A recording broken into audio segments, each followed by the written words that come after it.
Today, I want to talk about an addiction that most people don't classify as an addiction, but yet is an addiction nonetheless. This month, I want to talk more about addictions, mental health.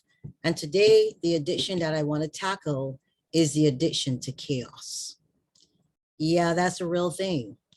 Yeah, I often say we live in a realm of chaos, but how many people recognize that they are addicted to chaos? Another word we tend to use here in this realm, in this earthly realm, is drama. How many of you love drama?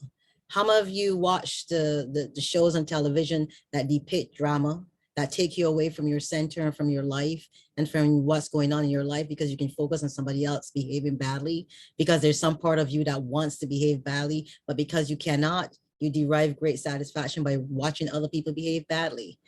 Drama, chaos, negativity, dishevelment, anything that takes you away from peace is classified as chaos.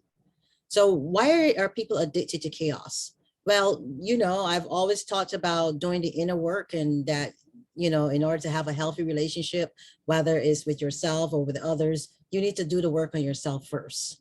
You need to focus inward, and you need to look at why you feel the way you feel and why you behave the way you behave.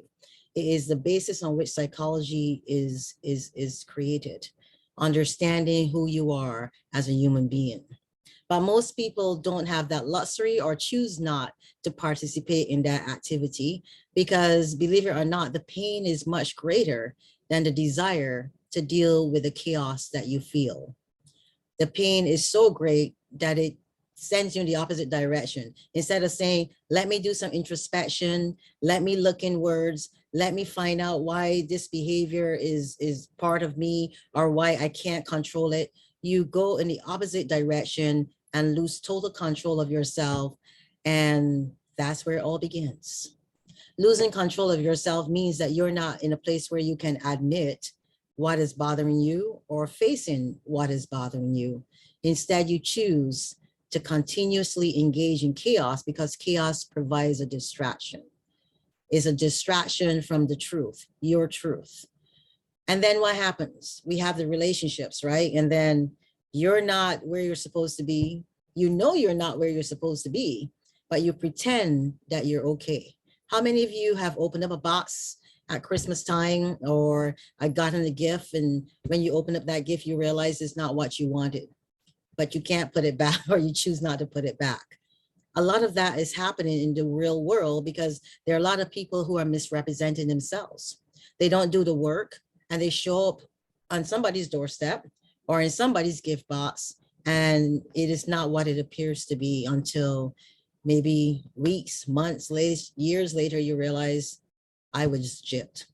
This is a misrepresentation of what this person originally presented to me. A lot of that is because you are refusing to do the work. And a refusal to do the work will keep you latched into the chaos. The refusal to address yourself, to address your issues, instead of trying to seek out other people to distract you from your issues, will lead you further down a rabbit hole of further chaos, but ultimately self-destruction. So why do people become addicted to chaos? One, we're born into chaos. This is the realm of chaos. I repeatedly say that. But I wrote some notes, and I want to read these notes because I want to cover this topic in depthly. Most people refuse to do the work. I've said that already. But you have to understand the purpose of chaos. What is the purpose of chaos? And what's the purpose of becoming addicted to chaos? The purpose of chaos is to stop you from accomplishing your goals. It's to stop you from accomplishing your purpose. It's to stop you from doing those things that you know within yourself you're capable of doing. The whole purpose of chaos is to stop you so that you do not fulfill the positive things that this life holds for you, or the positive things that you know you can bring to this life. So that's the first thing. You have to understand the purpose of chaos and understand why chaos exists, and then understand your role in chaos. The other thing I have here is that most people do not feel alive unless they're involved in chaos. Most people do not come alive without chaos. It's like, show me where the drama is and I'm there. Have you ever met anybody like that? Do you know anybody like that? They love drama. They love the constant complaining, criticism, the constant bantering, going back and forth, arguing, combativeness, confrontation. They love it. They thrive on that stuff because it brings them alive. It makes them feel like they have an element of control. Is that you? Do you feel like you're in control because the chaos around you is so great and you know that you created that thing and you're just like a hog in hogwash. You're just enjoying this moment because you were able to bring chaos in your environment and everybody else is running around trying to control themselves, whereas you are comfortable living in the environment that you created. Is that you? If that's you, continue to listen. The other thing is, I said, what is this all about? Some people seek it out because they feel they deserve nothing less than chaos. Some people do not know anything other than chaos. All they know is the fighting, the arguing, the complaining, the strife. Some people were fashioned in chaos. I remember years ago, I watched one of the Batman, and it said that this child was forged and created in despair. Some of us come from chaos. Some of us were fashioned in chaos. I grew up in a chaotic environment. My mother and father used to fight a lot. The police was called. We would be running around the neighborhood trying to find shelter, trying to hide from my dad, who was cray cray. I grew up in chaos, but at some point you have to disengage from the chaos. At some point you have to realize that the chaos is self-destruction in a bottle. It's like drinking liquid self-destruction. You're actually destroying yourself because you choose to remain in the familiar environment of chaos. It's familiarity. A lot of us get into relationships and then we're like, why, oh, this person reminds me of my mother, or this person reminds me of my father. Why is that?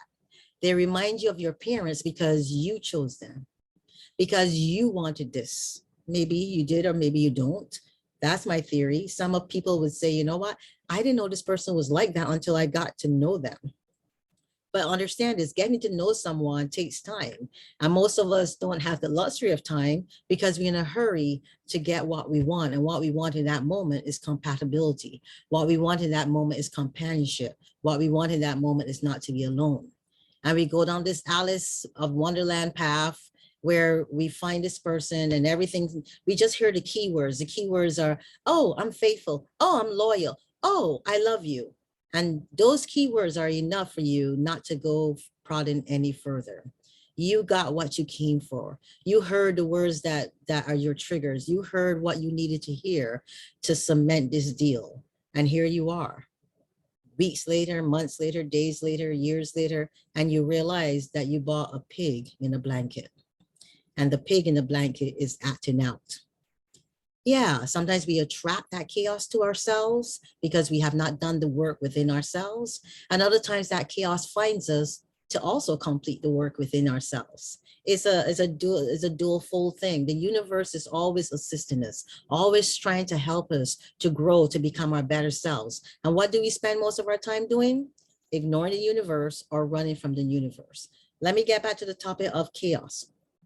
So one of the other things I said is we bring chaos to relationships, or are attracted to chaotic relationships because we do not want to do the work on ourselves. I'm repeating myself here, but I'm repeating myself for a reason. You didn't come here and you're not here because you did the work on yourself. You're here because you chose not to do that work. And whatever's unfolding in your life right now is forcing you to recognize that the individualistic work that you need to do must be done and should be done. Is that clear? And you can argue with me. Nothing I say is written in stone. These are all theories, but I mean, I've lived through this, so somewhat truth. The other thing is, most people who subscribe to the notion of constant chaos enjoy its instability, the constants of chaos, because it makes them feel alive. I already said that. The negativity feeds their internal need to reinforce how they feel about themselves. Some people seek it out because they feel they deserve nothing less than chaos, negativity, and pain. That's chaos. And a lot of us are addicted to it. A lot of us are addicted because we've become comfortable in an environment of chaos. We accept things that we wouldn't allow other people or our children to accept in some cases. How do we disengage from the chaos? How do we stop being addicted to the chaos? The opposite of chaos is, okay, I'm going to say peace. Seek peace. Find peace. Look for that little space that you can carve out where you can actually understand what it means to be at peace, what it means to understand your thoughts, to understand the flow of your thoughts, to hear yourself think, to hear those thoughts being processed in your mind, to understand other people's thoughts, because you spent so much time with your own thoughts that you're able to unravel other people's thoughts or interpret them adequately and correctly. When you're in chaos, it makes it difficult to understand where other people are coming from sometimes, because the chaos is dictating your emotions and your thought process. When you seek peace, it gives you that downtime, that moment where you can say, you know what, I can actually think, I can actually hear myself thinking, and I can actually understand what this person is saying. It's not a personal attack. They're not coming after me because they have some agenda to destroy me. It's not a repeat of my childhood. It's not a repeat of my past relationships. This person is not trying to hurt me. This person actually has their own issues that they need to work through. But before I can even point that out, I need to deal with my issues. I need to understand fully why I am engaged in this chaos. Seek peace. Find that peaceful space. Carve it out for yourself. Disengage from the chaos, which is not always easy. You know, they have so many things these days that can help you disengage from the chaos. Reading, they have so many podcasts, so many videos, so many articles, so many books. You know, you can go by the water. Water is a good way of transmuting energy and taking away that negativity from yourself. Go sit by the water. Go do yoga. You know, go listen in the morning to meditation, you know, excerpts on your phone. Do something, carve out, even if it's 5 minutes initially, then it becomes 10, then 15, and before you know it, you'll be up to an hour. And that hour will become so precious to you that nothing is more valuable than having that peace to yourself. One of the reasons I believe relationships do not work apart from the chaos that I just outlined is the fact that we don't know how to be peaceful within ourselves, and we don't know how to spend that time alone, just being at peace. We live in a society where everything is technological, and it removes us from that peace. Find your way back to that peace, because peace within will translate to no chaos without. And I'm not telling you that there'll never be any chaos. We live in a world of chaos. There will always be chaos externally. But what I'm promoting to you today is that you find peace internally so the chaos does not infiltrate you. But if you encounter it on the external, you can deal with it because you will be at peace within. Disengage from the chaos. Stop being addicted to it. Recognize that you have an addiction to negativity, to chaotic environments, to chaotic people, to chaotic relationship, to chaotic whatever, and choose to disengage and choose to find peace. My name is Ingrid Felton. As always, thank you for showing up here today. Thank you for watching the YouTube videos. Thank you for subscribing. Thank you for telling other people about what I'm doing here. Continue to support me. I need your support to continue showing up. And as always, I hope that you have an amazing day. And remember, today, seek peace. That's as simple as that. Carve out that little space for yourself. Bye.